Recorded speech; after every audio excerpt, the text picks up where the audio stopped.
Hi, everybody. Welcome to The New Normal. I'm your host, Lisa Davis, aka Litecoin Lisa, and today is a Mighty Siren Monday.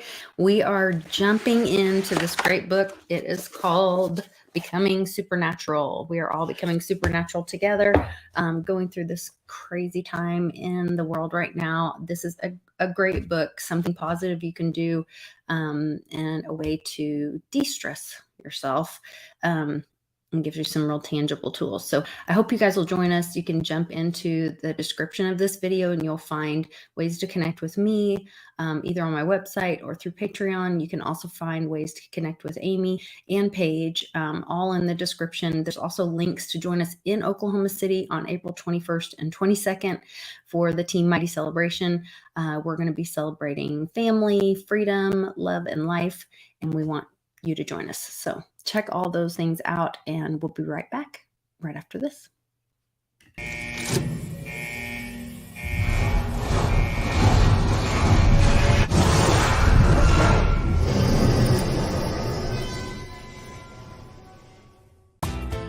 Are you buying and selling cryptos on the same laptop that you're using to browse the internet, read your email, and visit social media sites?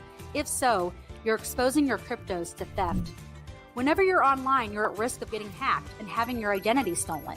How would you feel if someone stole all of your cryptos? What would that do to your finances? Guard your cryptos with a safe and secure laptop from Calyx Solutions. Each laptop is set up just for you and your cryptos, and then we walk you through exactly how it works. Don't risk the security of your cryptos. Order a crypto laptop from Calyx Solutions now to secure your crypto future. Learn.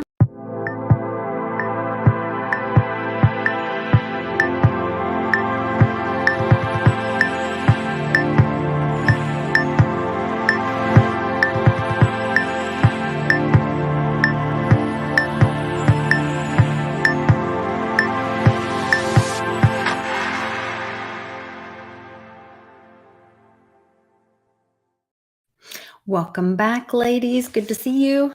Thank you. Good to see you guys too. Yeah. Thank you. Paige, how was your week jumping into Becoming Supernatural? Oh, it was great. I love this book, and I feel like it complements just where I'm at in life in general really well. And a lot of it is just confirming a lot of things that I've learned before, and I feel like it kind of just cements it into my mind in a really great way. And I've been enjoying it quite a bit. So Good. how was your week been? Yeah. Pretty good. Kanan hasn't been feeling too good, and we can jump into that. You guys were helping me through that before we got started on here, and then we realized, wow, that's really like what we've been reading, what we're talking about, so we can hit on some of that. But Amy, did you have any more? I know you've read this book before, and you said last week you were like, oh my gosh, like I could see where I was in a different season of my life, or I wrote little notes to myself. Yeah. How has your experience been during this last week? Did you have some different seasons or different experience going through this week's study? No, this week's was it was pretty much in line with what it was like for me last time I read it. I'm finding that this chapter though is definitely like a foundational chapter. It's giving you the basics, like the absolute bottom line of why and how meditation in this particular manner really helps overcome a lot of addictive emotional cycling. I totally agree with you. Even as you're saying that, in meditation, we don't even realize we subconsciously meditate without even trying, by just doing repetitive behaviors. It's like this is the science of meditation and the chemical responses of your body to stress or positivity, to the positive emotions, and how it reacts with your DNA and your epigenetics and all of that. I was just like, okay, this makes so much sense. And it made me think of the fake it till you make it. And I'm also having some of the little connections, like Paige is saying, so much in line with what's going on in my world today. Yeah. Uncle Cliff did a video that came out. I think it came out this morning. I'm pretty sure it came out this morning. I try to stay up on top of his stuff. And it was like woo woo wow or something like that. And he was talking about his toe, which is his theory of everything. And he was like, everyone else's theory of everything kind of irritates me.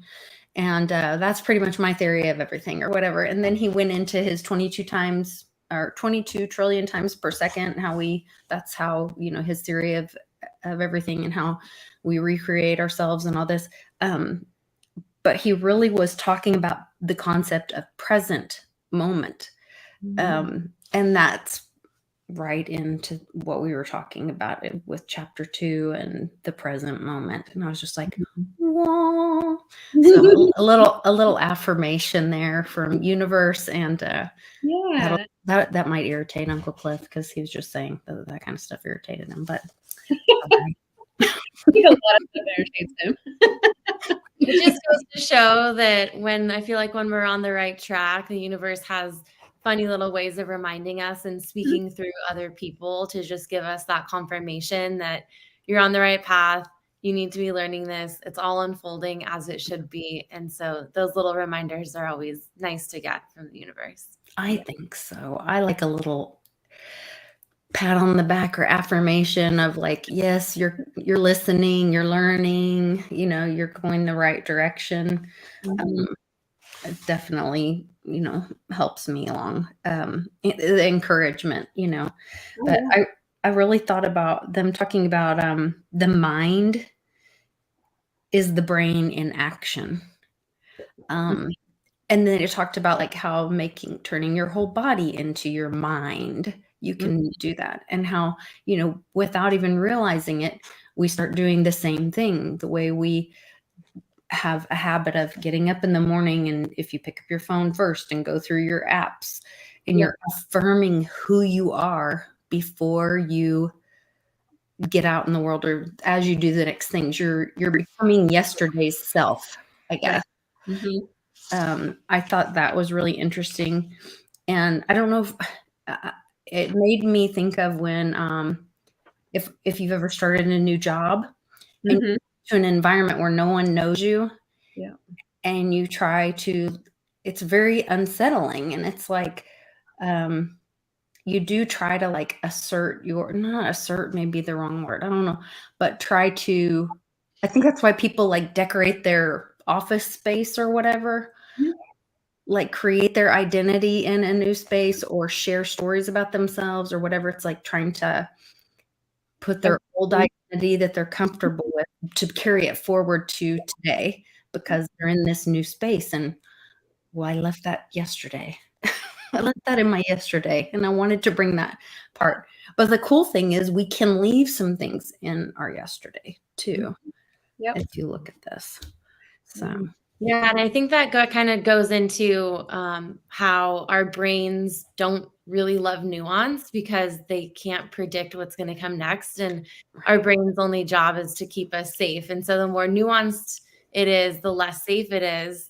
And then the more routine it is, the brain knows what's coming next. It knows what to expect. And it's like, okay, I can keep us safe, And I don't know if you've ever seen the movie Inside Out. But yes. It shows all the little characters in her brain, and it's like joy, fear. I always think of the fear character, and he's like, "Whoa, like what's going on?" I feel like that runs rampant in our brains when we try to insert a bit of nuance. But I like to think of the brain as just another muscle, and my background is in kinesiology. I'm studying to be a personal trainer, and so. Like any other muscle, specifically like the glutes, routine is really important, but they love nuance. And in order to grow that muscle, you really have to introduce a lot of nuance as well as having a baseline routine for things. And so I feel like our brain is a very similar muscle where, yeah, sure, have your routine, you have your hot lemon water or your greens in the morning, but then you're doing something different. You're going on a different route on your walk every morning, or adding in that nuance is just so important to really stretch that brain muscle and, not just keep us living this same exact life on repeat. Once again, that goes right to Uncle Cliff's video today. He was talking about, and I'm going to misquote it, so you guys will have to go watch. But he was talking about, was it the brain or, but he was talking about like the it wasn't intelligence. Oh, it was like creation or life or whatever craved, not chaos, but change or like experiencing itself. Yeah, and having experiencing something everything. new, some new variable, because that's the only way that it could learn or whatever. Oh, I'm doing a terrible job quoting that. Now you guys, novelty. Thank you, Josh Lake. Yes. I was craving novelty. Somebody else watches Uncle Cliff too. Josh watches all of his videos. I need to get caught up, but Josh is always on it. Yeah. Great information. Yeah, great information. Yeah, and and in the book they talk about these experiences not only enhance the brain circuitry, but they also create emotions. And I think about like when I get stuck, I like I grew up pretty chaotic life, lots of change in my life and lots of unknown. So I guess my brain is used to that, and always looking for all possibilities so that I could protect myself at all times. So I think my brain is addicted to a lot of change and input and all that. And so if I get stuck, like especially, the winter stuff, I always get like real restless in winter. And I look forward to an adventure. We just went to Texas this last weekend or weekend before, I don't know when it was, and had a little adventure. And, I'm all for like, my dad was the best at, he never wanted to take the same road home.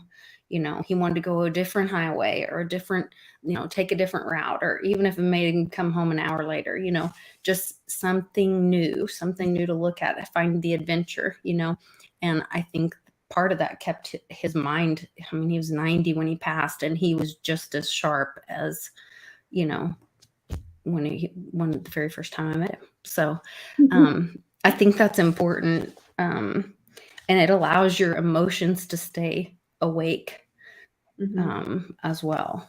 So it was very interesting. I agree.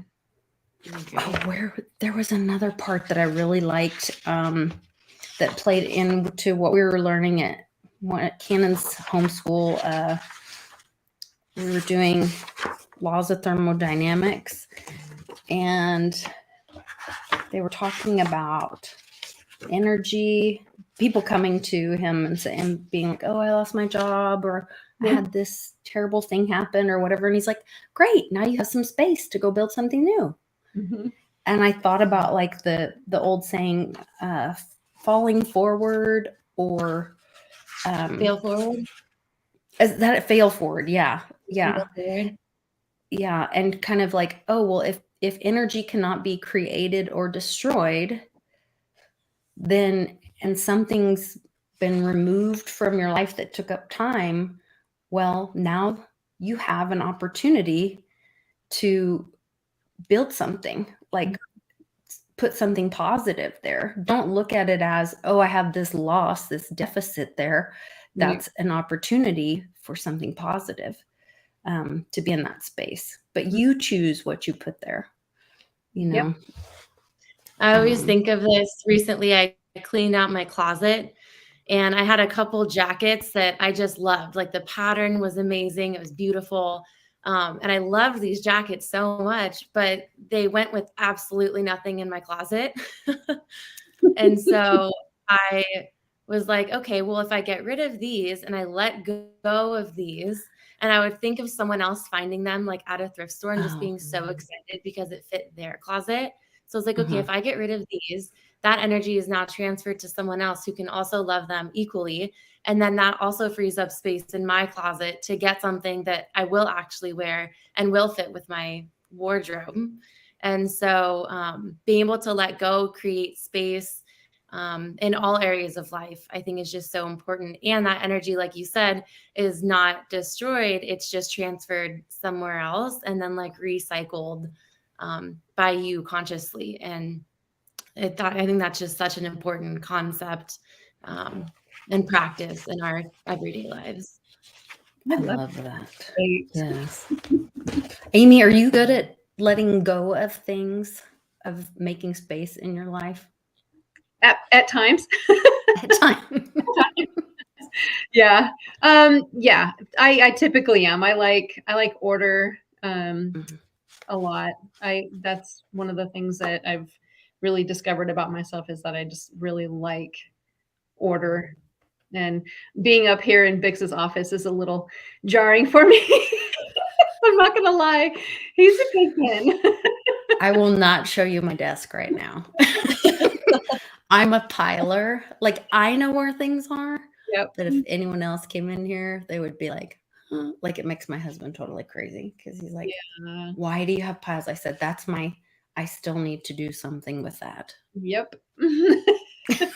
Yep, that's exactly how big this is. He's just like, I'll get to it. And I'm like, yeah, okay, no, you won't, but that's okay. Yeah, that's okay. Appreciate your effort. No, That's why When God he has made his own doors for office offices. that's Yeah. not even part of the house. I know. Yeah, his It's his office lives own in the garage. Yeah. You never have to go in here. If you don't have to be in here, I would say don't worry. Oh, So funny how all that works. yeah. So that kind of goes to one of the things they talked about was where attention goes, energy flows. Yep. And that's one of the things that I've learned with, whether it was, doing work in the nonprofit world or starting a new project with a team or work. I've had things, and I'm sure you guys have had to, but sometimes we don't stop and pay attention to it. But there'll be a project presented or something, and a door may open and sometimes it just doesn't come together, and sometimes all the pieces just fall together so easily, it seems like. um and I thought about this little, oh gosh, this one diagram. Which one is this? Is that 2.5 or 2.3? I don't know. I think it says 2.5, but it says where you place your attention is where you place your energy. And I thought it was interesting where they were talking about everything from like friendship, food. They go into TV and appointments. I mean, every little thing in your life that could be drawing your attention. Yes. Oh, Amy's got it.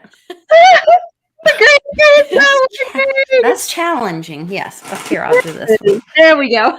We'll go this one. My shadow's picking up, but Yeah. I thought it was really interesting just to see that sweet spot of like it would say like friendship, and then it's like, oh well, then what kind of feeling are you having with that? Is there suffering? Well, then that might be a problem that you're feeling. But are you putting a lot of energy there? Because you can also be putting your energy into some of these other spaces. Anyway, it's just what are you focusing on?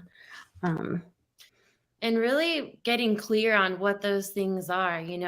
We can't, where attention goes, energy flows. And if we aren't even aware of the attention that is being put on these certain things, we can't really ever change it because we don't know what's happening inside of our brain. So a really cool exercise is just to take, some categories, whether it's friendship, family, money, relationships, working out, Boundary. whatever it is. And really creating, what what is your emotional state with this, and what emotions are brought up for you. The word trigger, like what is triggering about these things, and like what pathway does your brain create for you when you go down these, because it's usually very similar every single time you bump up against one of these, main points. And so figuring out what that is so that you can then realize that you're in the pattern and then actively kind of stop it once you're in it, so it doesn't keep flowing in a direction that you don't want it to flow. Yep. Yeah, Yeah. being conscious. In the book, Joe uses the word program instead of pattern. Oh, okay. Yeah. I wrote it down somewhere in my margins, and of course now I can't find it. There it is.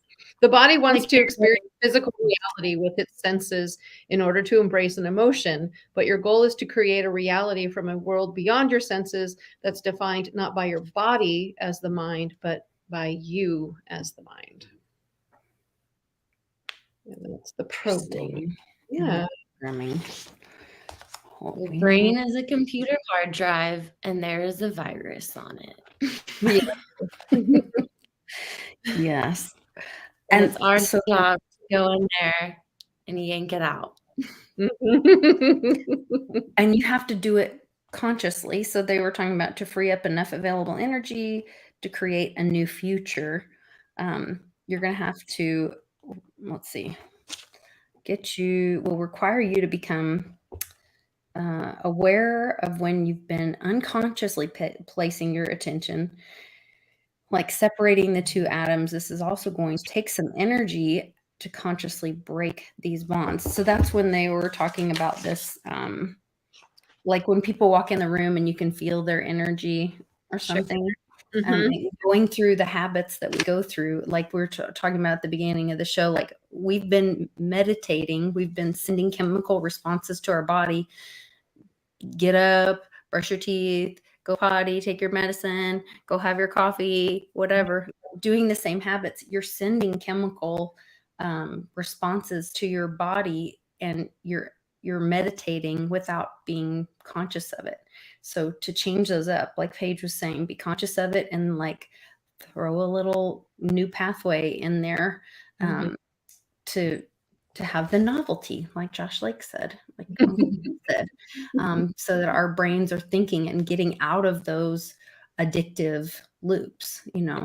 I think that's so important. They talked about the different brain waves: beta, alpha, theta, delta, gamma. Oh, I love that section. Yeah, that really looked like it could be some goal setting or some really conscious meditating of like learning how to stay or practicing how to stay in, because they wanted you to stay in more alpha or lower level beta. Okay. Yeah, that mid-range is okay, because that's kind of like more of what he describes as like when you're in a group of people and you're introducing yourself and you're having to remember people's names. That's the mid-range beta. But the lower range is relaxed and you're paying attention and you're reading. But the alpha and the theta are kind of where you want to be. Okay. Yeah, it seems like yes. Josh, like be romantic. I think being conscious while you're meditating, like to me, I don't know, that just seems, because you don't want to check out, but you want to be relaxed and conscious. I just think this could be a really great like exercise. And then when they started talking about, speaking of exercise, they were talking about exercising and playing the piano and the effects. They did some different like tests, or I don't know what to be experiments. Experiments, yeah. Yeah, trials. And they did they had one group of people actually practice playing the piano, and the other group they had them imagine or see themselves practicing playing the piano. And they each had about the same amount of brain stimulation or something at the end of it. And then the one with the workout I thought was wild. They had people sit there and just imagine to flex your muscles. And then they actually had muscle growth and strength increase. Yep. Even weeks after the non-exercise exercise. I know. And like very significant increase in muscle. As soon as I heard that, I was like, oh, noted. I'm gonna just start envisioning that I'm squeezing all these muscles. That's I've seen that it's very prevalent in the exercise science realm, but mainly in sports where it's people envision themselves, serving the ball correctly in volleyball or making a free throw. And I've seen a lot of studies in regard to that aspect, but I've never seen any studies in regard to actual physical muscle growth. That's definitely something I'd love to incorporate into like my training protocol. It's like, okay, we'll train at the gym, but then for 10 minutes every day, you have to just envision whatever muscle you want to getting bigger. I want to do like a little study for myself with that. Yeah, no, that's great. I've been getting ready for, it's swimsuit season again. So I'm like, and my husband has all of a sudden found this Jean-Pierre guy, French chef, and he's been cooking everything with pasta and cream sauces, and it's been awful. Yes. But so I'm like, okay, we need to have some grilled chicken and veggies and eat a little better and walk a little more and bring my, as Carly calls it, what did she call it? Her emotional her bottle. Yeah, her emotional support water bottle or whatever with her everywhere. Yeah. So I've been trying to do all of that stuff. But then after reading this, I was like, I'm just going to get a picture of myself when I was thinner and look at it every day and meditate. Meditate my way to back to fitness, Yes. That would be nice. If we do all all your those cells things. listen to you. Your cells listen to you, and then you can just, burn fat by just thinking about it. I mean, sign me up. And you have to say it out loud. It made me think of, how the people will say like mantras, but then also people have said like self-hating things. Like I have some people in my life that they will talk bad about themselves. And I'm like, your body can hear that. You're telling yourself that. Don't say that to yourself, And I think of that movie, was it called The Help or something like that? And she was like, you are good, you are smart, you are kind, and saying those little mantras to children and to yourself and to each other. And, I think it's important that we say it out loud too, that we hear ourselves and keep affirming it. So I don't know. It's funny. I had a girls' weekend a couple weekends ago, and one of my girlfriends and I were just talking, and I just made like a little stupid comment about, oh my God, I'm so fat these days. And she stops and she's just looking at me. She goes, don't talk about my friend like that. Oh, very good. And I'm like, oh my God, I'm so sorry. It was just it was such a sweet but impactful way to say, would you talk to somebody you love like that? Yeah, don't talk about my friend like that. Oh, I love it. Yeah. That's so sweet. cute. That's very sweet. That's a friend that really cares for you, that will call you out on your own stuff. Yeah, exactly. And when you're being mean to yourself. Yeah. That's so nice. I love that. So that's what we need to do with each other, though, for ourselves. We need to do that with ourselves. So, yeah. You were talking about being. Oh, go ahead. No, you're good. Oh, I was just going to change the subject, but what did you want to add something onto that? Oh, I was just going to add, it's kind of like the concept of parenting ourselves. Like you would never look at your child and be like, you are XYZ or talking negatively to them or about them. All you would do is, help them get from point A to point B in a really constructive way. And I think it's just really important for us to do the same with ourselves and just be as nice as we would to a friend or Right. our own child. So. Exactly. Yeah. That's So what were you true. going to say? In regards to like people when they're starting their meditation practices, I really, really enjoy the app Calm. It has really great guided meditations. It has really great meditations for beginners, people who have been meditating for a long time. They're really short, easy, like less than 10 minutes. And you just get, I loved it. I still use it. I have a lifetime membership with them. And so if anybody's interested in starting a meditation practice, I would recommend a guided meditation by the Calm app. And it's not about like a length torturing yourself or some long length of time, no. but consciously practicing Mhm. to be in meditation and kind of being in control of your peace, I guess. There And was even if another. you're not in control, I mean, some of the meditations will talk about, some days you can sit down and it's going to be the best meditation that you've ever had in your life. And then there's some days where you're struggling to even like sit for 30 seconds. It's all good. If you make the effort to sit down and give yourself at least 5 to 10 seconds, you're doing good. You're doing something good, and not to beat yourself up over it. Just know that you're investing that time and energy into doing something for yourself is really important.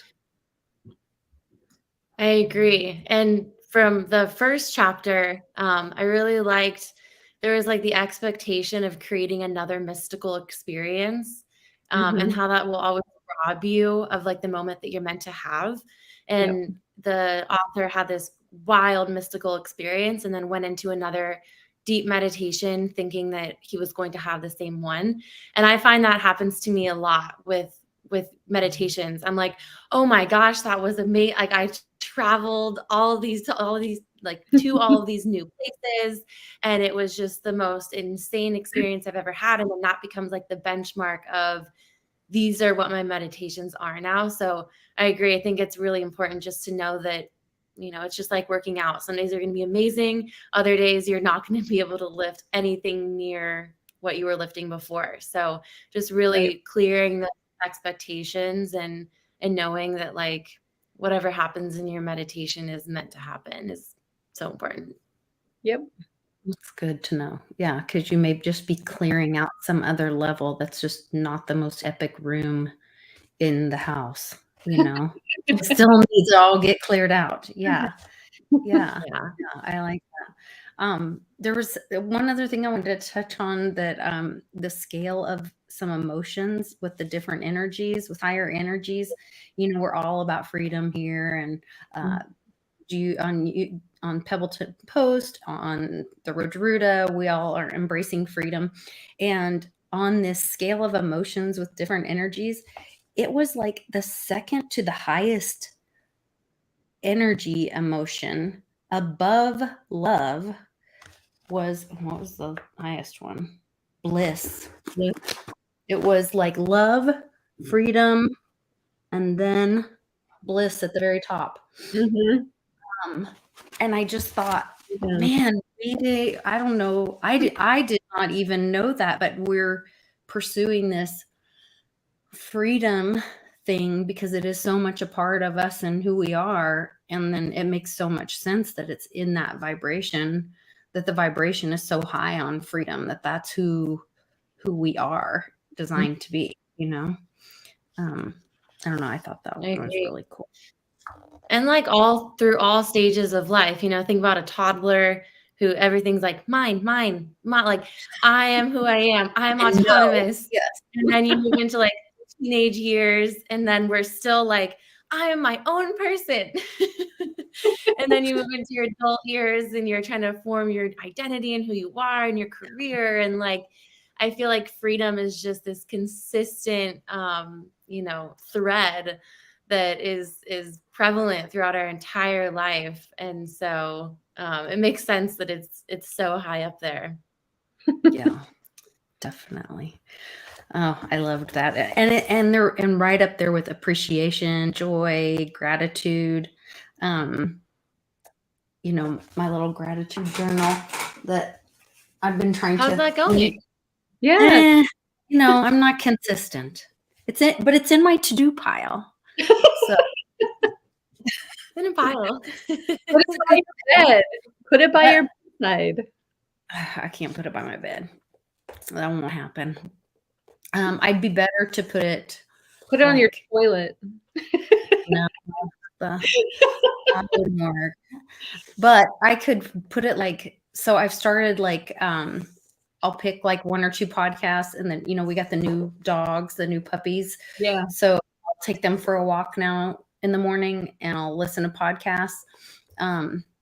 So maybe I could do a verbal recorded one, and There you then I see women talking to themselves, or maybe they're on the phone or something all the time, very loudly. They're walking and they're talking. So I guess I could do that too. There you go. Say positive affirmations or gratitude, things I'm grateful for. Maybe it'll make somebody else's day too. Who knows? I don't know. Crazy. There was another visual that they talked about siphoning energy out of the present moment. And I had a icky feeling moment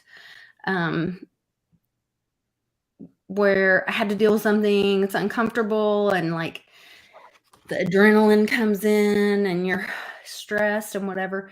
And I needed to get out of that moment because I could not get out of the loop in my head. I had to physically change my location. And I've done that before with going on a walk. And I've tried to help Cannon with that too. When he gets in his cycles, when he's sick, when he's not feeling good, I'll try to say okay, well, we're not just going to sit here and keep experiencing the same thing. Let's, I don't care if you have to stand on your head. We're going to do something different. We need to get out of this loop, this Groundhog Day kind of feeling. And so you might have to call a friend, go outside, put down the phone, get away from the screens, play with the puppy, do whatever to pick up a book, something to get a different loop going, get that novelty going to break your mind out of that loop of that chemical. Because I just feel the stress hormones rushing in, and it was all things that there's nothing I can do about it. I've whatever's happened has happened, and I've done my part of my responsibility that I can do to handle whatever situation. And then you just sit there and poison yourself, marinating on it. And that's where a meditation practice would be really helpful too. Don't you think? No, or can you get out of it? Not in those situations. Not at all. Okay. No, in those situations, you actually, what you're doing is right. You need to create more of a physical, resistance. What's the word I'm trying to use? You want disruption almost, or yeah, you want to get physical. You want to break your prefrontal cortex is where it's all coming from. And so you want to go and do push-ups. You want to do jumping jacks. You want to do something physical. You want to do burpees. You want to, go, do punching bags or something. That's the only way that you're going to break that, not by breathing, not by patient breathings or anything like that. Yeah. Because your central nervous system is actually already kicked into a fight or flight, because those the adrenaline is already coursing through your body. And so you literally do not have control of your breathing anymore. And so my mom said, you have to switch it to a more active area of your brain. That's why if you want to do something, counting down from 5 is a really good thing, or jumping into a physical activity, because you are stimulating a different part of the brain that needs to turn on in order to actually regulate your nervous system back to a place where you could then go into some breathing exercises or start calming your body down later on with some type of meditation. But yeah, push-ups are great. Getting your feet outside on the ground, feeling the energy of the ground is great. But yeah, the physical pattern interrupts are really important, especially with things that you start to catch yourself in loops, even if there isn't something stressful. But if you catch yourself in loops, either just doing a mental stop, like envisioning a stop sign, or a physical interrupt, like push-ups, burpees, something where your brain's going to be like, ooh, I don't want to do those. I don't like that. I don't like having to do 20 push-ups every time I think about XYZ.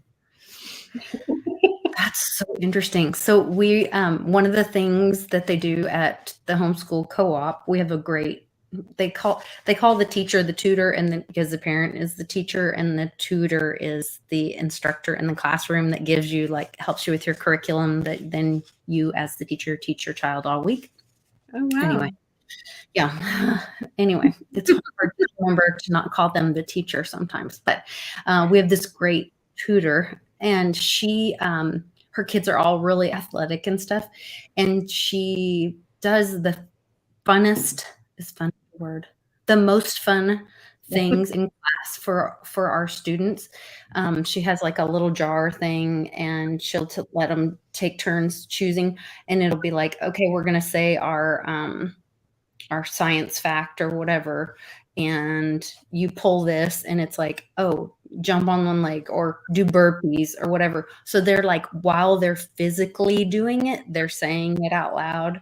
Oh, wow. So it breaks them out of a loop of just sitting there mindlessly saying something, Google vomiting, so that's what that's making me think of, is like breaking that, waking the brain up again and activating it physically, going physical to wake the brain up, get out of that loop. Okay, now we're physical. Now we can come back and talk to the calm brain again. Sounds kind of like dog training, to be honest. It's very similar. I love that. How many times do your kids come home? And I mean, mine wasn't kids, but like I would do this as a kid. Parents are like, "What'd you learn today?" And you're like, "I don't know. No clue. I don't remember." And you can't even remember what you learned in class. And I know a lot of little kids from like babysitting, I would ask them the same question, and they check out after a while. And so having that physical, like a yoga ball to sit on or something where they're moving, and more of like that kinesthetic learning is so important to really keep the brain and body engaged at the same time. Yep. Man, the future is going to be so bright when we can learn all this stuff and share it with people. And I mean, just give people new ways to learn and choices in their life. I'm so grateful. So next week we're doing a chapter a week, right? Yeah. We're going slow. Unless you guys want to ramp it up, that's totally fine with me. I like the chapter a week because they're pretty in depth. There's like a lot. I mean, there's like a lot of sections, and I like the one chapter. Okay. Yeah. Cool. Yeah. In the Telegram group, I posted a link to the inserts on the book for people who are doing the audio, so that you can see the diagrams. And then I also posted a couple of, I think there might be a meditation, one of Joe's meditations, I think I posted there. I don't know if it'll go through. It's from Apple Music. And then also another interview that he did with somebody else, kind of talking more about his experience and how he came to form this type of thinking. So it's Yeah. You can find all those links as well as ways to connect with all three of us in the description of this video, you guys, and your links to buy your tickets for the Oklahoma City event as well. So Paige, you guys have a new video coming out on the Pebbleton Post. That's pretty exciting. Exciting. Yeah. I heard. You talking about eggs and having your own chicken coop and all the importance of that. And Marjorie Wildcraft is awesome. And yeah, it's a great video. So go check it out. All right. Good stuff. Good stuff. All right, you guys, thanks for joining us in the live chat. We appreciate all of you guys and your great comments. Please give us a like, share the video, and jump in the Telegram group so that you can be a part of the discussion and conversation with us. We'll see you guys next week on the Mighty Sirens. Take care.